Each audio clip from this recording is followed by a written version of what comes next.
Hi everyone. Quickly go over how the pieces move in Gufuu Shogi because they're quite irregular compared to other variants of Shogi. So you have the kings. They move similar to all the kings in all the other variants. So they move one space in either the all in the 8 directions. We have the wind general, which moves one space either. By the way, none of these pieces have any long range movement.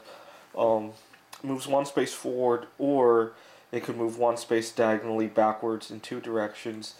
And we have the more powerful Storm General, which moves in all 8 except for the 3 backward directions.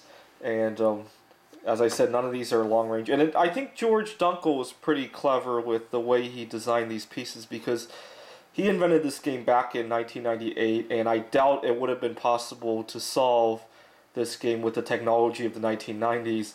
And today, I solved this game, and also I tried solving this game with other pieces that are more common with traditional shogi, for example, the gold and the silver generals.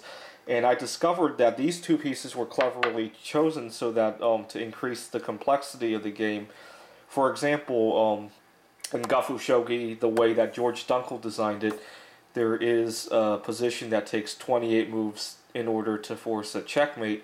Whereas if you had used the gold general and the silver general as in traditional shogi, same rules, um, basically the same rules except for the way the pieces move. You can't drop to give check. The kings can't face each other and so forth.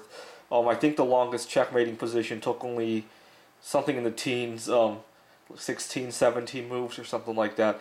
And I tried it with different combinations, the pawn and the gold general and stuff like that. I haven't tried any long range pieces. That could be interesting. I'm going to guess that it's probably going to make it even less complex because you're not going to have as many. It's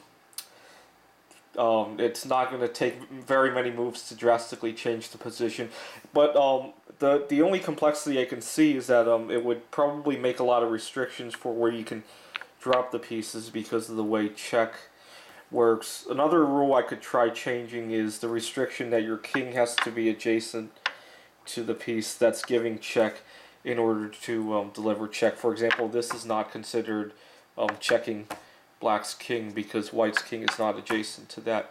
But I suspect that would decrease the complexity. So I think George did a very good job of finding the right combination of pieces to use given the technology that he had in the 1990s. And I'd be curious to learn why he chose these pieces, although I haven't had any luck contacting him. So if you're watching, George, please leave a comment, and I want to talk to you about this game.